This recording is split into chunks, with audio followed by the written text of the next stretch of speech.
Saying that you're a CoD Zombies fan is a lot like saying you're a fan of the Twin Towers.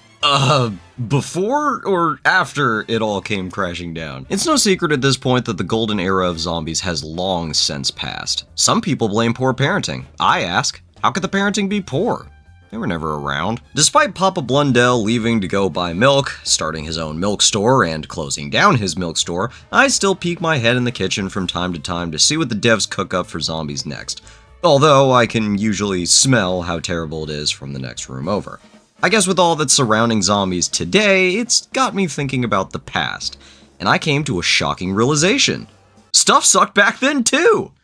Let me explain. I'm not gonna sit here and suggest that the likes of Mob of the Dead or Kino or Origins weren't cultural milestones. The drip feed of intrigue and mystery back then was honestly the blueprint for so many mascot horror games today that show lore through newspaper clippings and animatronic toes. The characters were so over-the-top insane and entertaining. There just aren't many games on the market where you can play as JFK shooting up the Pentagon, and for once he's behind a sniper scope. The gameplay itself is phenomenal. It's when it decides to stop that the problems make themselves evident. Some people say that Black Ops 4's ending is bleak and devalues everything you've done up to that point. Black Ops 3's ending split the community down the middle with its satisfyingly unsatisfying conclusion.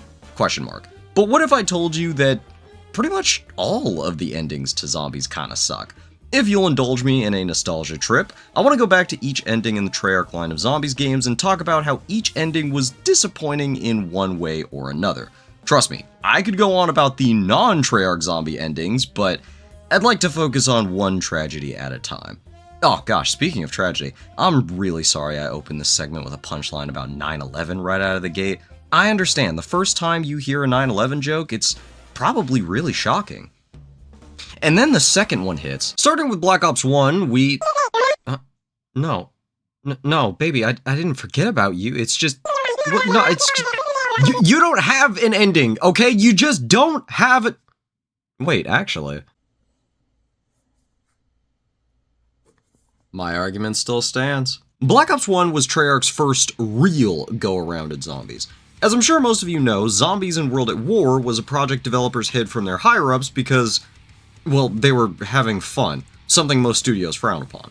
After proving to form addictions in those who played, Activision began to see the value in such a side mode. I wonder why. It proved to be so popular, in fact, that DLC would be produced specifically for the Zombies mode, though most of it was created with the use of reused models and assets from the campaign and multiplayer maps. An understandable choice, given the short notice and expectance of release. With Treyarch's next game, Call of Duty Black Ops 1, they didn't call it Black Ops 1, okay, but there's a lot of Black Ops in the room tonight, I gotta start labeling them. With Black Ops 1, Treyarch had a chance to flex their creativity without restraint, and you can really tell with how weird they got. I don't say that disrespectfully, I think the weird, over-the-top nature of CoD Zombies is what I enjoyed most about it. In this game alone, you had a top-down, arcade-styled zombies experience. You had 2 US presidents, a dictator, and a human calculator killing zombies with a freeze ray inside the Pentagon, a jungle temple caught in a time loop that may or may not be on Mars, or underwater, or the topic of discussion for today, Moon. These guys just cannot stay on Earth. Also, can I just say, I think it's low-key kind of cool that this is like the only straightforward map name. Shangri-La, an idyllic paradise. 5, a reference to the 5 sides on a pentagon. Moon? You know where you are, bitch. Being in space, of course, means you've gone about as insane as you can go, so you should probably start wrapping things up soon. You begin this by playing a game of Simon Says, an Easter egg step that would go on to plague zombies for years to come, then hacking into some wall panels, waiting a goddamn hour for a drip. Wait, sorry, that's a payday step, sorry. Waiting a goddamn hour for a drill. Nope, shit, that's an extinction step. Sorry. Here we go. Waiting a goddamn hour for a drill to drill the right spot. Play fetch with yourself, even though there's a perfectly good dog for that. Fix the moon's satellite TV, pump 25 souls into a pyramid so Samantha will come out of her room. Forget that you're on the moon for a little bit so you can use a literal black hole to move 2 plates. Remember that the moon is real and use a questionable explosive device to move the plates 10 feet behind you. Could we not just use our hands for those last 2 things? Well, who else is gonna hold my guns? Find an Ethernet cord long enough to connect back to Earth so you can get internet on the moon. Once you have that, push every button on that keyboard at least 74 times until your golden vibrator is charged. Pump 100 souls into Samantha's room because she's lonely, then give her the golden vibrator because she's still lonely. Richtofen, she's a child! Then, if all is correct, Richtofen will now be inside Samantha's body. Richtofen, she's a child! Okay, things are already starting to get pretty interesting. Having Samantha and Richtofen switch places, all of the zombies' eyes changing color to reflect a shift in control. Oh, this is awesome! Where are we gonna take things next?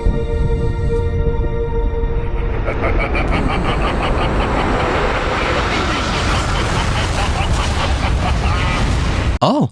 Okay, again, I feel like I have to qualify some things. If this ending is anything, it's definitely climactic. Blowing up the fucking Earth is a ballsy move for a narrative, and definitely exudes the feeling of finality. It even comes with fireworks. I don't think there's anything inherently wrong with this ending. It's probably the most memorable in the series, but it doesn't leave a lot of room for growth, does it? Put yourself back in 2011. Not knowing what we know now, where the hell would you think the story is gonna go from here? Our crew is stranded on the moon, one of them is a little girl now, and the planet went from present to past tense on its Wikipedia page. Nowadays, I can look back at this ending and only think about how awesome it is. When I was a kid watching this ending scene for the first time, it was kinda sad. I figured this would have been the end for our merry band of idiots and they'd just tell a different story when the next game rolled out. I kind of think the developers realized how bleak the story was looking at this point because they do let you return to Area 51 after this scene, something you'll immediately want to check if you're a human being. Upon returning, yeah, the planet is definitely pretty shaken up, but honestly it looks pretty good after that happened, almost as if the devs were saying, no, the Earth isn't completely destroyed, it's just, pretty destroyed. I don't know, man, it looked pretty gone to me. There's chunks of it scattering off into space, for God's sakes. I'm just saying, there's a reason people started speculating that Area 51 in this game didn't take place on Earth, cause,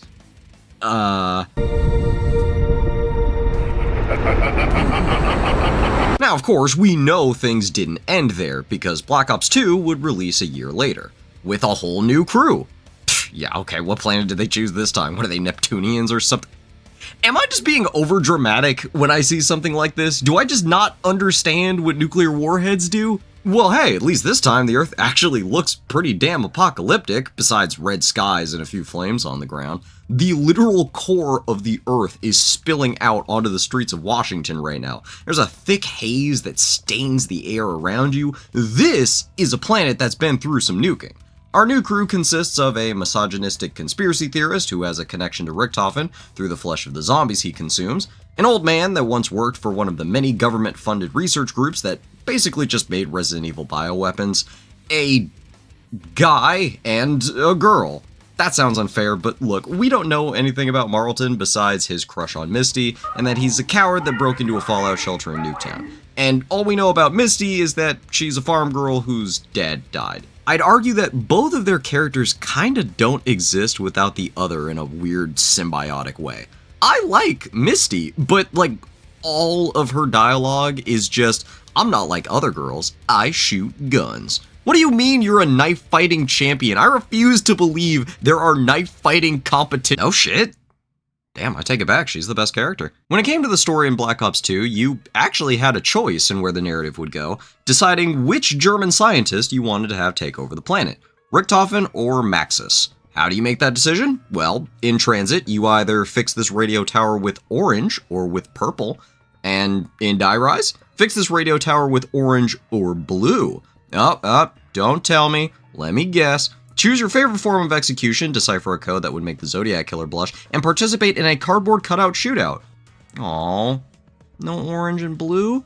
You can make your eyes blue or the Earth orange. Yay! So depending on your gang-affiliated color, Richtofen will either go on to possess another body, or the Earth will get somehow more destroyed. Maxis, you nuked the Earth so hard that Shanghai is drifting off into space. Washington is covered in magma. There's another level of destruction we haven't reached yet? What's disappointing about this ending is that we don't really see the effects of either choice. The previous installment showed the ramifications of our actions in a very big and very visual way.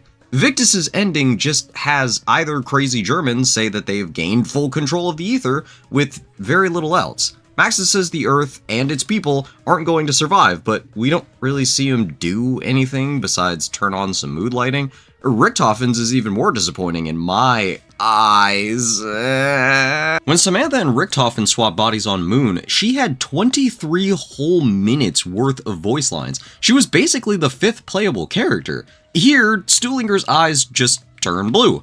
You get the occasional conversation between Richthofen and Stuhlinger, but it's nothing compared to what we had previously.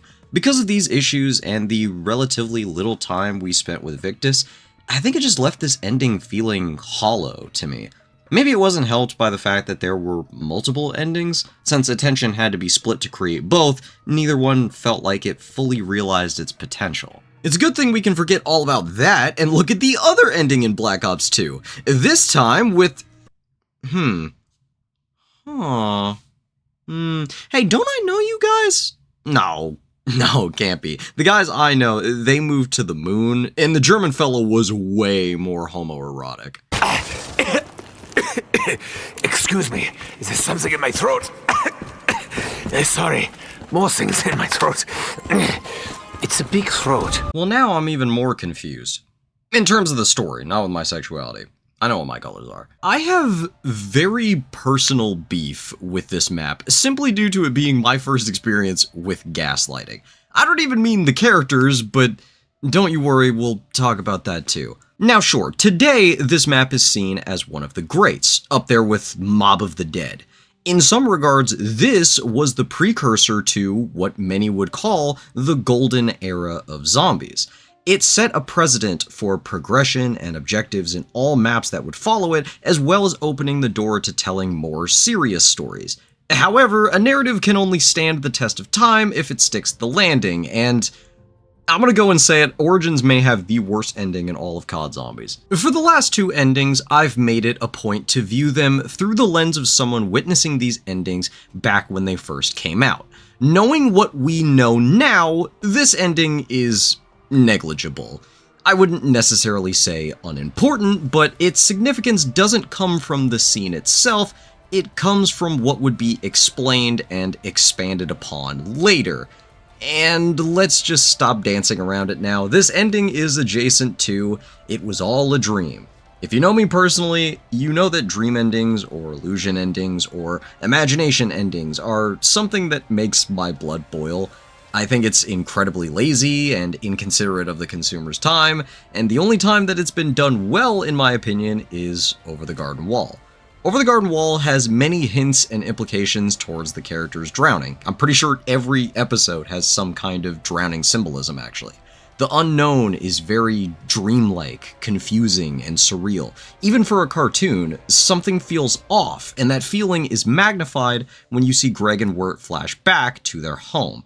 Everything is a lot more grounded. There are no over-the-top characters or overly cartoony moments. Everything is played in a relatable and understandable way. When they wake back up, their actions were not meaningless or wiped away as if nothing happened. Their consequences linger, a key moment being that Greg remembers the name Wirt gave his frog while they were on the brink of death, or having a shared comatose drowning dream, or whatever you choose to believe. You were ripped out of that fantastical world without being robbed of the character development and story themes that you witnessed. Their actions continued to carry weight. You saw resolutions to storylines that were set up. What I'm trying to say is the ending in Origins is the antithesis to all of that. I very much believe that Treyarch knew what they were doing with this ending, and I don't think that makes it any better. What else is the player base possibly supposed to think about this ending? You see toys of various characters we've seen throughout various previous adventures, not just Origins. Zombies from Mob of the Dead and Buried, perk bottles adorning shelves, even one laying on the ground next to the Ascension rocket, the bus from Transit, chalk outlines on the fucking walls. Hell, you even learn that one of the children playing with the dolls of our characters is named Eddie. which would be implying that's where the character or doll or whatever of Edward Richthofen got his name. And for one final electric cherry on top, you see Samantha's dog, Fluffy, distinctly unhellhounded. Again, I know that we have a lot more information now than we did then. However, it's pretty clear what they're trying to portray with an ending like this.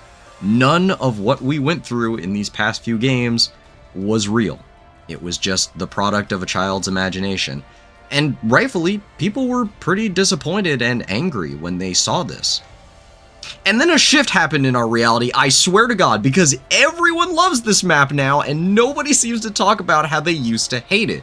Like, I'm not crazy. I remember people loathing this map for so many different reasons. The ending, the difference in gameplay, how the characters changed. Actually, let's talk about that right now. Origins.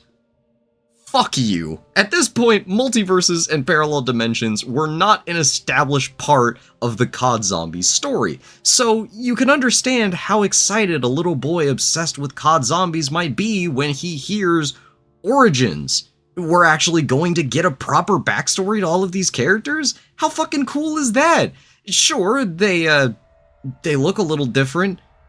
Really different, actually, but hey, a lot of time passes before they end up traveling to the moon and blowing up the Earth. I'm sure they'll explain things.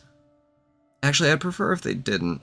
Advertising a map as an origin story to your original cast of characters, only to pull the rug under our feet by revealing years later that it's actually the origin story of different versions of the main cast of characters, and then pulling a second rug under our feet to troll us with an "it was all a dream" ending is a particularly twisted kind of evil. At this point, I'm flying off the script. This is just me speaking candidly and truthfully. At this point, Origins is a fine map. There's nothing wrong with Origins, and I really want to get that point out there and say that very clearly, that I don't implicitly have a problem with the map itself.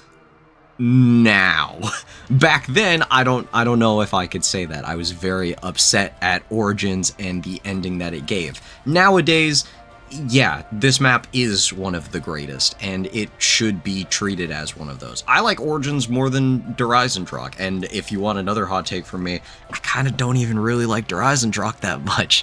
And that's not even to call Dreisendrach bad either. I think Dreisendrach is a fine map. I think it's just Origins 2, I think it's overhyped. I think that's my biggest thing about it. I don't think it's a bad map. I just think people give a little bit too much praise to that map when it feels a little too reminiscent of Origins to me. But that's just me specifically. I just wanted to go on record and clearly state that I think Origins itself is a fine map. It's a good map, a great map even. But as an ending, especially witnessing that ending as it came out back then, I think it's one of the worst, genuinely. I think it's worse than Tag's ending. Say what you will about Tag's ending, and trust me, we will be in a few minutes, but I think the "it was all a dream" ending, I think that is worse than any ending in any narrative that you could make ever. A good way that I use to describe that, if you've ever watched Joseph Anderson, you may have heard this. I'm going to try to quote something that he said. I might get it a little bit incorrect, but this is loosely what he said. Imagine you're reading a story and something crazy happens, and you're sitting there thinking like, oh wow, that's really interesting. I wonder how they're going to explain that. The writer in that situation, when they were writing that part of the story, is in that same position, except they're saying to themselves, oh my God, that's so interesting. I wonder how I'm going to explain that. And I think the answer being, or taking the answer of, oh, it was all a dream, is a really lazy cop-out to explaining any kind of insane or interesting thing that happens in the story, because you don't need to come up with a comprehensive reason as to why this happened or how this is happening. You can just whiz it all away with, oh, it was a dream. And again, Treyarch is not, it's not unfamiliar for Treyarch to make these trollish little moments, especially in COD Zombies. And I think that very much that is what Origins was. But at the time, this was an ending.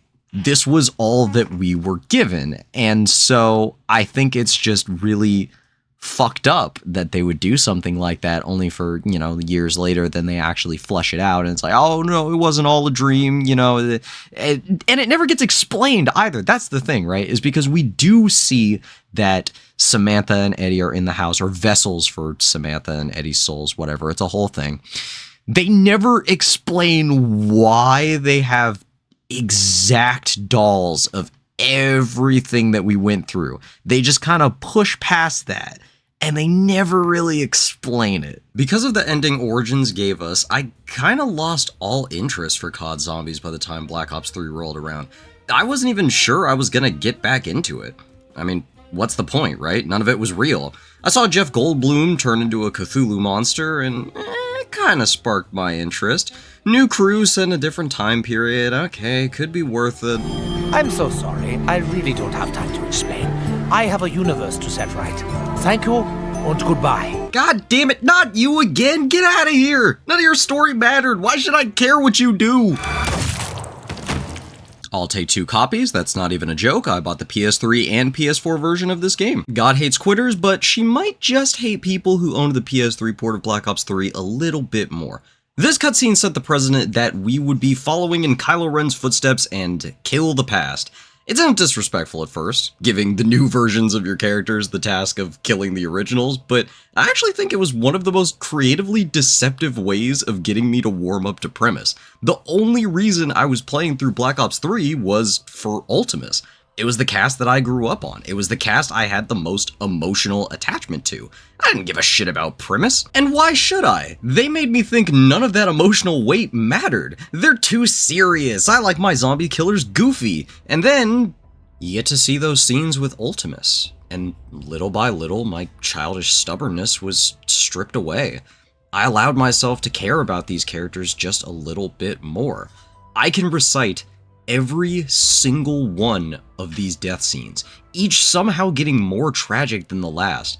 Dempsey having to watch himself die not in glorious combat, but instead in his sleep, witnessing both Takeo's faith in their leader being ripped away from them. Nikolai letting true emotion burst from his numbed soul one last time.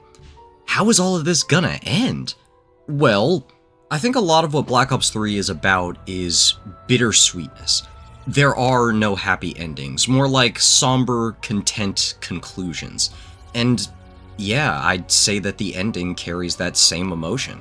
Richthofen admits that he felt nothing killing his former self, though witnessing his comrades do the same, he grew sympathy towards them, little by little, the same way that I had. He knew something had to be done. If a better tomorrow would be achieved, his team was going to be there with him. His friends were going to be there with him. He does something rash, creating a paradox to ensure that their souls persist. Dr. Monty briefly considers wiping them from history entirely before creating a paradox of his own. Our band of heroes would be known as the warriors that held back the Apothecan forces in the Great War, a war that took place several centuries ago, which, upon reflection, means that our heroes were now locked in a time loop. Richthofen saved his friends, as he is now doomed to, for eternity. This ending isn't bad, and it feels wrong to call it unfulfilling, but man, does it just make me feel empty inside. The characters definitely got a conclusion, but they didn't get a resolution. Does that make sense? As far as endings to zombies go, I think I'd be the most okay with this one being the true ending, yet I still don't feel satisfied with it. Talking about Revelations and its ending is difficult, because nobody hates it, but nobody loves it either. People were so determined to find an alternate cutscene or super Easter egg ending to this map, and I think that's emblematic of not only the love people had for these characters, but the deep longing everyone had for an ending that had just a little bit more. Revelations was satisfying, yet disheartening. It was climactic, but also incredibly dull. It was open-ended, yet very final. Black Ops 3's ending was paradoxical, and ironically enough, that makes it all the more fitting. Let's move on to arguably, the true end to the Ether storyline. We promise, for realsies this time. This is the end of Ether, we swear, says Treyarch for the 8th time this week. But you know what? They really are talking about this like it's going to be the last time we see these characters, and this game is supposedly going to have 3 years worth of content put into it. A bold departure from the typical lifespan of a Call of Duty game, usually lasting as long as a bag of chips before going out to buy another. But hey, if you're going to end a decade-long storyline, you're going to want to devote as much time to it as possible, making sure your attention and devotion is solely placed on Ether and nothing else. My god, what is that? Treyarch? Treyarch, it's growing a tumor! Yeah, so stop me if you've heard this one before. I don't think the Ether storyline was Treyarch's top priority when making this game. I wouldn't be surprised if they didn't plan for them to be involved at all. All the promotional material for Black Ops 4 was for the new kids on the block, the Chaos storyline. Tonics are something that fits in seamlessly with this new story, not so much something like Ether. Same with the steampunk-styled equipment. I wouldn't be surprised if Treyarch was trying to wash their hands of Primus and Ultimus and Samantha and Empty Earths, all the headaches that come with trying to piece it all together. The previous game ended in a way that makes it pretty hard to build anything off of. The characters are locked in a cycle. Hey, wait, hasn't that happened before? Okay, I'll admit, setting your characters in an endless time loop and deciding to break that time loop on the one-off map about characters in Purgatory breaking a time loop of their own is pretty creative and thematic. Although I'm not sure I can ever forgive you for taking away the overall magic and mystery of the original map, or making me go through that stupid fucking Morse code step. Oh god, or the bird step. And the fact that the damn quest was broken on lot. I'm getting ahead of myself. The point is, for better or for worse, my vote is on worse. Treyarch decided to have both storylines share the spotlight at the exact same time. The problem is that it wouldn't matter if Chaos was good or not. Nobody's gonna care when you're setting up a finale to Ether. That's where people's attention is going to be. On top of the fact that a satisfying conclusion is going to be extremely hard to pull off when you're also trying to kickstart a completely different story. Wow, they did not learn their lesson at all, did they? So what is the new story, anyhow? Well, it all started on the Titanic, except it didn't. It would actually start in a mansion.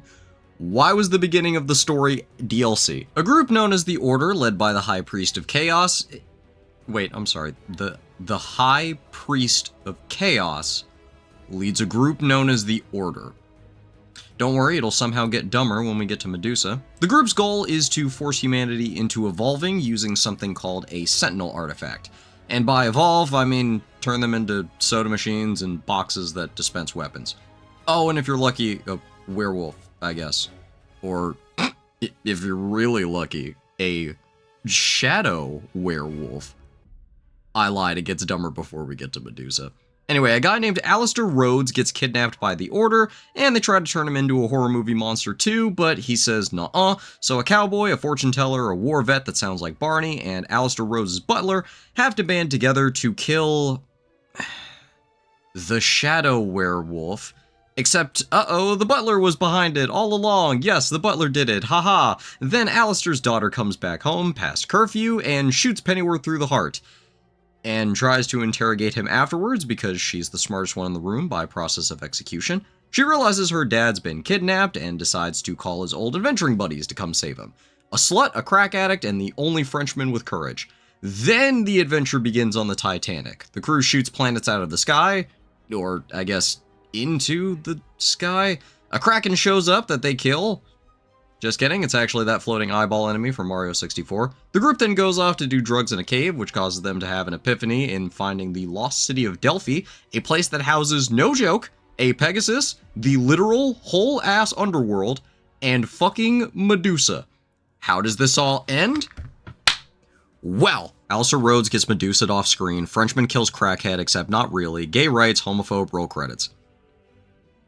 What the fuck? Okay, in case it wasn't obvious, I'm not nearly as invested in the Chaos story as I am Ether. As such, there are a few details and story beats that I skimmed over or drew little to no attention to. But in a not so broad overview, that's the story. And you can see that it's not just the Ether storyline that's going to take a hit in trying to perform this balancing act of telling two stories at once. Even if I don't really like or care about the Chaos storyline, there are people out there that did, and they got a very abrupt, confusing, and unsatisfying ending. And this was supposed to be a storyline for the new players, according to Jason, since he felt it was unfair that new players had to try and adjust to this decade-long saga that was the Ether storyline. This was the storyline to get people adjusted to CoD Zombies. And you know what? They did a fantastic job showing the community what they were in for. Welcome to the CoD Zombies community, newcomers. No, you will never know closure or satisfaction. For serious though, this story just had no chance. Not under the circumstances it was put under. And it's probably never gonna get another chance. Think about how messed up that is. A storyline that was created for the explicit purpose of bringing in newcomers who had little to no knowledge of Ether. A storyline that got promotional material and gameplay mechanics made just for it, ultimately got sidelined and overshadowed by the story it was supposed to be a safe haven from. And to pour salt on the wound, the ending was sudden, unsatisfying, and more than likely a nail in the coffin for the story completely. Boy, it sure would be embarrassing if they did that a second time. In one of the strongest openings to a zombie story yet, in order for Primus to not only break free from purgatory, but their cycle of fighting in the Great War, Richthofen must sacrifice himself. The person who would grow to sacrifice everything for his friends, inadvertently dooming them, must now drain himself of all of his blood and be left to rot in a void of time and space, instantly being replaced by a Richthofen that exists at the beginning of the time cycle. Nikolai is made the de facto leader before the team leaves in separate portals, their journey and their fate unknown, as we hang on a shot of Richthofen's lifeless body in Alcatraz. Whew. Powerful stuff. Where do we go next?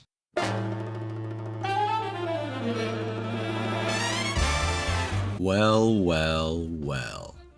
I leave for a map and Primus is dying, while Ultimus is thriving. Primus breaks the cycle after their second map, and now Ultimus is here to do the same. Shut up, I know Call of the Dead came second, which technically makes Shangri-La the third map, but Call of the Dead isn't an Ultimus map, which means that it's still the second Ultimus map.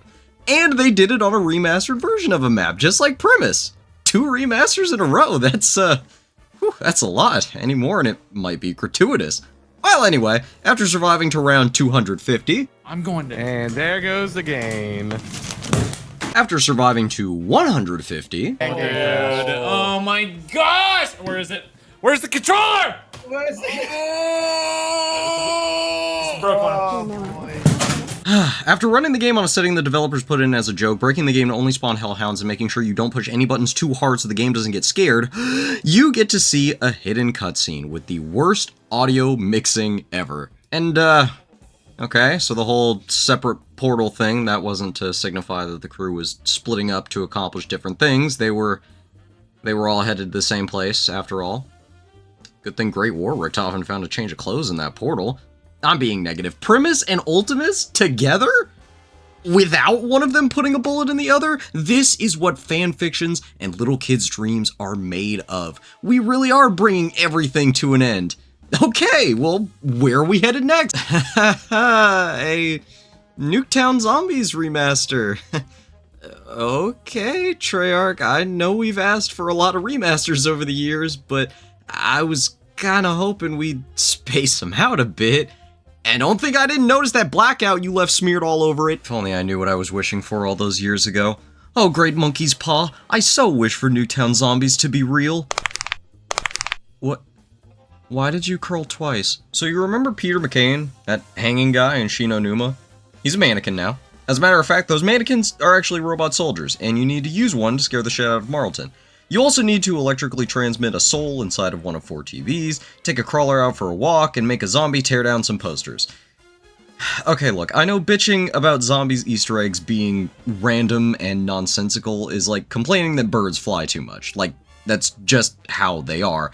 But then again, not all birds fly, and likewise, not all zombies' Easter eggs are weird, tedious checklists that are unenjoyable to go through. What I'm trying to say is this does not feel like a climactic end to the Ether storyline. Holy shit, is that Ted? Oh my god, Ted! And the Avogadro's here! Oh, and they have a cute little mode that's like old Newtown zombies. Starting off a high round and everything. Oh, this is sweet.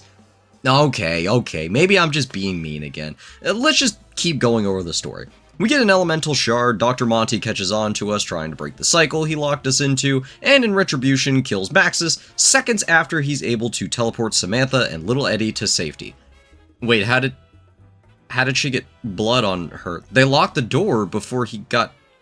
you even see blood on the glass. How was she, like, drenched in blood? Whatever. Samantha has joined the party. Now we move on to the final phase. Victus has been awoken, tasked with completing the final step in Nikolai's grand plan. All the while, Ultimus and Primus celebrate an assured victory in the forest. Everyone's sitting by a campfire, indulging in drinks and laughter, revealing what they want to do with their lives once the final step is complete. And that final step takes place in, you cannot be fucking serious, yes, another remaster, and I think it's finally time to talk about this. Every single Ether map has been a remaster. Let's not even get into how they arguably made some of these maps worse, let's just talk about the sheer volume. In Black Ops 3, the final map, not counting Zombies Chronicles, was Revelations, a map that was basically a mashup of previous maps held together with tape and bits of string, with Noct being somewhat of a hub area, a fitting choice since it's where zombies all began. This is cute. It's like the characters going through a hyper-condensed recap of their previous adventures. It's not only a reminder to the characters, but to us, the players. This is where it all started. Everything we've done has culminated to this, and it even makes sense why everything is here and smashed together. The universe is becoming undone. Bits of time and space across different dimensions are being manipulated and shoved around like toys, and all of these locations were significant to getting things where they are now. It was also one map. We would later get maps like Shangri-La and Origins remastered as a bonus, but Kino, Verrucht, Mob, they weren't maps that were a part of the main story, taking up space that could have been for new unique maps, unique adventures. Yes, we wanted a Mob of the Dead remaster. We still want a Transit and Buried remaster. But if you're gonna do it, I think it can only be done one of two ways. Either do it the way Zombies Chronicles was done, a big bonus DLC pack released after the main story, or do the remasters sparingly. Otherwise, it not only makes the remasters less special if you do too many in a row, it makes players antsy. The problem isn't that Alpha Omega is a bad map, I think it's fine. Same with Tag, but I'm always going to wish that any other map was made in its place. A unique map, a new map with a new experience, even if that hypothetical map was bad. I have two theories of why Treyarch decided to do things this way, and neither are great. The first is that they thought having the maps be remasters would evoke those same feelings that Revelations was supposed to give. A reminiscent walk down memory lane before it all comes to a close. But if that's true, why these maps? The maps that were one-offs. One-offs barely connected to the main story. Mob of the Dead, sure, you get a pass. Victus is cryogenically frozen underneath Alcatraz, or I guess a few hundred feet away from Alcatraz in Black Ops 4. It's important enough by proxy. 5, it was a map that desperately needed some tweaking, and I do think it was for the better. Sure, I guess I can let that slide. It's technically a bonus map anyway, even if it does bleed into the bigger story. But Nuketown Zombies and Call of the Dead? Call of the Dead, the map with Buffy the Vampire Slayer and Freddy Krueger, the map with George Romero wielding a stage light like Mjolnir. Yes, if you want to get technical, Nuketown Zombies happens shortly after the events of Moon. For a bonus, you can hear Marlton in a fallout shelter, and Ultimus is locked behind a door in Call of the Dead, but these little hints of continuity, George Romero talking about 115, Zombies' eye color changing blue, the transit bus honking its horn in the distance, I don't think these were ever supposed to be deep connections that link back to anything. I think they were just supposed to be cute Easter eggs, subtle nods, inconsequential references, but now everything is completely retextualized. And I just don't think it evokes the same, wow, look at how far we've come, feeling that Revelations gave. The other possible explanation, which is something that gets thrown around a lot, is the lack of a budget, or a lack of time, or maybe both bundled up together with a bunch of other annoying executive decisions. It's no secret now that Treyarch was pulled from this game pretty much in the middle of its production to work on the next Call of Duty, because the developers who were supposed to be working on it couldn't play nice. As such, they didn't really have a lot of time to make new maps, and definitely not enough time to make real cutscenes.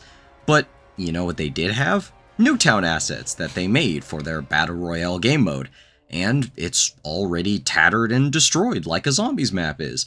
And hey, I'm sure we still have some of those Call of the Dead files kicking around somewhere. I'm not suggesting that these maps took no work to make, but I am saying they probably took significantly less work to make with an understaffed and underfunded team. Anyway, let's not lose steam right before the end. No more rants, no more tangents, let's just dive back in with Victus, exactly how we remember Okay, one quick tangent, why did they turn Stuhlinger into Kris Kringle? It's such a weird design change. He is literally normal in the cinematic, why is he a doddering old man in-game? Fuck it, it doesn't matter. There's a guy in a lighthouse that asks how he can trust you, and you prove your trust to him by making him soup, carrying jars of his urine, throwing snowballs at SOS signs. I can't get into it anymore. I'm done. I'm tired. I'm depressed, and it's a feeling that gets even worse because I know what's coming. So let's just rip this band-aid off. You build an Agarthan device and transport it to Primus and Ultimus. It's at this point that Nikolai's grand scheme is finally revealed to us. He had no intention of bringing Ultimus or Primus to the Great War. There would be no big fight with Monty, no grand ending, no twist or paradoxical loophole, just a man in a forest using primordial technology to destroy the multiverse and just about everything in it.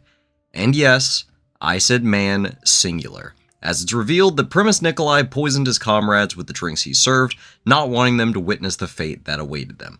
It's implied that, to some degree, Ultimus Richtofen was made privy to the plan's details. As such, he wasn't poisoned and is one of the last to die. In a heartbreaking bit of character development, he does not betray Nikolai, stab anyone in the back, or create a scheme of his own, seemingly allowing himself to be a pawn for once, to be used as a tool for the greater good.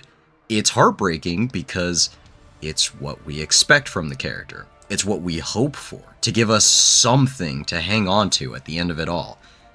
But that's not what this ending is about, is it? It's about ending cycles, letting things go. And we witness that firsthand as we watch everything we've ever experienced or learned through the Ether storyline be banished to the Dark Ether, a place that essentially acts as an inescapable void in space-time. Element 115, Dr. Monty, Shadowman, the Apothecans, the Keepers, Evictus, everything except Samantha and Eddie. After Samantha kills Nikolai, tying up the very last loose end, the two walk towards a bright light, one that presumably takes them to the perfect world Nikolai has left for them, one without any of the atrocities that have plagued them all for so long. My feelings have changed a bit towards this ending. Not in any significant way, I still don't like it, but before, I hated it. Emotions were high from Black Ops 4. So many promises were made, like multi-year content and factions for zombies. Neither went through. To make things worse, the game was practically unplayable for its entire shelf life. It was an unstable, unoptimized mess, with graphics that looked worse than the previous installment, the ending of the Ether storyline being paved with remake after remake, and the icing on the shit cake was a lackluster and unsatisfying ending. I got so upset that I burned the disc in a fire. It was actually more for a joke, but I mean, I was still pretty disappointed and upset by the ending. Now, after some time has passed, yeah, I still really don't like this ending, but I have the words to explain it now instead of shaking my fist and spewing spit everywhere. I get that this cycle needed to end. If we just went off in the Great War to fight Dr. Monty, it would basically just be a second Revelations. I understand that the whole point is to be disappointed, to be shocked that it isn't all going to end in some climactic way. It can't end in some climactic way. But clear intent does not stop a disappointing ending from feeling disappointing. I think the reason I hated this ending so much is because it felt like Nikolai gave up, in a way. Everything we've done up to now has been about fighting to find a way, find some way. The Earth was destroyed, yet there were a group of survivors stubborn enough to keep on fighting. Richtofen refused to let his friends perish, even if it meant locking them in an endless cycle, giving himself, or maybe the universe, time to give them a solution, a way to stop it. But every time we pushed, something pushed back. Maxis destroyed the Earth. Again, somehow. Monty locked us in an inescapable time loop. It wasn't until Richtofen sacrificed himself, it wasn't until he decided to let go, that progress could be made towards a true conclusion. And, you know, that would be really nice foreshadowing of events to come, except that's not really what happens, is it? Yes, Richtofen ultimately decides to sacrifice himself so his friends can escape, but the only reason they get to that point to begin with is because there was a shift in the timelines. They were late getting the blood from Alcatraz, which gives Brutus enough time to notice their presence and close their portal. This isn't Richtofen coming to his senses and putting an end to the cycle. This is a new branch of an established timeline, something that seemingly happened by chance. The multiverse is infinite after all, so surely there's going to be a branch that allows them to break the cycle they are unknowingly locked in. So not only does Richtofen's sacrifice get sullied once by getting replaced by another Richtofen before he even finishes bleeding out, it turns out it wasn't a sacrifice at all. He needed to die anyway. But you know what? Fine. Let's not think about other ways we could have broken the cycle without making it depressingly lackluster. It happened. That's the tone we're going for. Fine. I take umbrage with a few other things, specifically Samantha and Eddie. Not with them being the only survivors, they were ultimately harmless victims of circumstance. Maybe one more than the other, but hey, sure, they can live in the new perfect world. But there's something very important to keep in mind with Samantha. There's this whole thing with Samantha about her getting corrupted, basically turning her into the Samantha we're most familiar with. A murderous little girl with incredible and uncontainable strength. There's actually an easy way to tell how corrupted she gets, without having to see her float a few feet above the ground or see her eyes start glowing. When she's pure and innocent, she speaks in an American accent, and when she's corrupted and evil, she speaks in a German accent. Let's not dwell on the implications of that. The point is, the more awful shit that happens to her, the more trauma she experiences, the more she devolves into that corrupted Samantha. So it would be very imperative, to me, that Samantha stays as pure and free from strife as possible when you're sending her into this perfect world. She's already witnessed her dad die. Again, and she's already speaking in a German accent and blowing up houses, so I'd say we're already pretty far on the uh-oh side of the Samantha spectrum. Best not to tip the scales any more than they already— Look away, Eddie.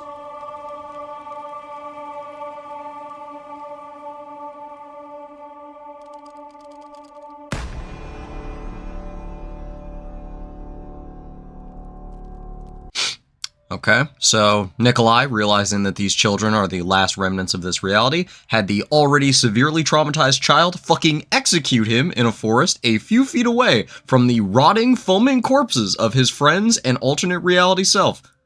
Cool, fine. Sure hope this won't have any ramifications later. It's a big dramatic moment that makes no sense. He could have told the kids to just walk into the new world while he stays behind and ends himself, surrounded by his friends. Why did he need Samantha to kill him? Ugh.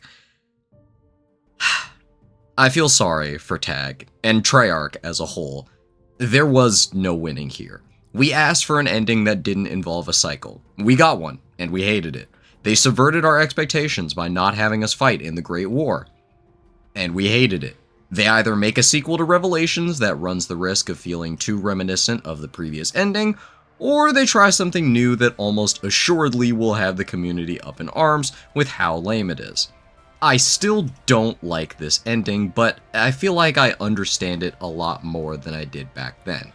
And regardless of how I feel about it, at least you can say that the Ether storyline has finally, after all of these years, come to a close. It's happening again. I have to stay in the cult. Sam. We're happy right where we belong. We're happy right where we belong. Get out of my house! Rick Johnson! Right where we belong.